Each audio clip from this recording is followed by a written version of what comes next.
বিবেকানন্দ ময়দান, স্বামী বিবেকানন্দ ময়দান, আগরতলা শহরে এই ময়দান কিন্তু অনেক কিছুর সাক্ষী। সে কোনো নেতা এলে এখানে জমায়েত, কোনো অনুষ্ঠান হলে, বড় বড় অনুষ্ঠান, আমরা বিগত দিনে অনেক বড় বড় অনুষ্ঠান দেখেছি যেখানে প্রচুর প্রচুর লোকেরা এসে সমাগম করেছে, এক্সপো হয়েছে, বা যে কোনো এখন ঠিক এই মুহূর্তে কিন্তু একটা এক্সপো কিন্তু ওশিয়ান, যারা মারমেড শো, এটাও কিন্তু চলছে, প্রচুর লোক এসে ভিড় জমাচ্ছেন।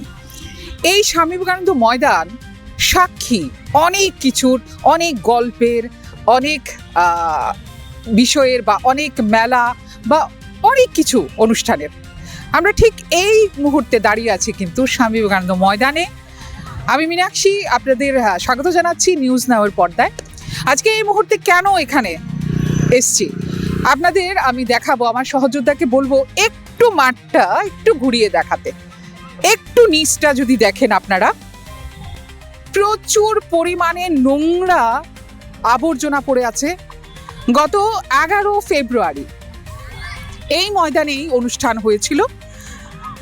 কেন্দ্রীয় কৃষিমন্ত্রী এসেছিলেন শ্রী শিবরাজ সিং চৌহান। তিনি যখন এসেছিলেন প্রচুর ভিড় হয়েছিল, এখানে অনুষ্ঠিত হয় সেই অনুষ্ঠানটি। এবার মাঠের অবস্থা দেখুন, মাঠের কি করুণ অবস্থা রয়েছে। প্রচণ্ড নোংরা আবর্জনা, ফুলমালা, বাঁশ, ফ্ল্যাক্স, কাঠ, কাচের টুকরো, বড় বড় কাচের টুকরো পড়ে আছে, লোহা কিভাবে পড়ে আছে দেখুন। আপনাদের সামনে এটা তুলে ধরছি, দেখুন আপনারা, চারদিকে বাঁশ, তারপর বাঁশ বাঁধার যে ফিতে কাপড়ের, এগুলি পড়ে আছে। এবার আরেকটু সামনে আমার সহযোদ্ধাকে বলবো একটু ওই দিকটা ফোকাস করতে। এখানে খেলা চলছে, বাচ্চারা এখানে আসেন তাদের গার্জিয়ানদের সঙ্গে প্র্যাকটিস করার জন্য। ঠিক শুধু ওই জায়গাটাই যেখানে প্র্যাকটিস করা হচ্ছে, শুধু নেট যেখানে লাগানো, এই জায়গাটাই পরিষ্কার রয়েছে। বাকি পুরো মাঠে খালি জলের বোতল, চিপস। এবার আরো দারুণ জিনিস, একটু এগিয়ে এই যে ভাবুন কি কি পড়ে আছে মাঠের মধ্যে। আর এই মাঠটাতেই সকালবেলা মানুষ আসে মর্নিং ওয়াক করতে, বা দৌড়ে একটু স্বাস্থ্যকর পরিবেশে সুস্বাস্থ্য বজায় রাখার জন্য। আর ঠিক এই জায়গারই অবস্থা অস্বাস্থ্যকর অবস্থা হয়ে আছে।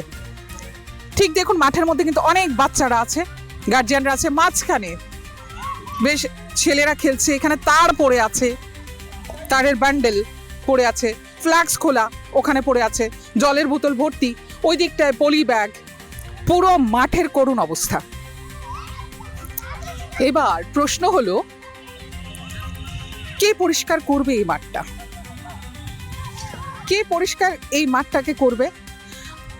দ্বিতীয় প্রশ্ন, একটা বাচ্চার বা কোনো অভিভাবকের যদি হাত পা কাটে, কোনো চোট লাগে, এর দায়িত্ব কে নেবে? এইটাই ছিল আমাদের আসলে মূল উদ্দেশ্য। ঠিক ওখানে কিন্তু সাইডে কিন্তু চলছে মারমেড শো, প্রচুর লোক আসছে এখানের মধ্যে। যদি কারুর কোনো ধরনের ক্ষতি হয়, এবার বাঁশ কোপা হয়েছিল, দেখুন বড় বড় গর্ত, এই যে বড় বড় গর্ত। এবার দেখুন এই কাঠের টুকরোতে পিনগুলো কিভাবে লাগানো। ভাবুন, ছোট ছোট বাচ্চারা এবং গার্জিয়ানরা আসে এখানের মধ্যে, তাদের যদি কোনো ধরনের ক্ষতি হয়, চোট লাগে, এর দায়িত্ব কে নেবে? এটাই ছিল আমাদের প্রশ্ন।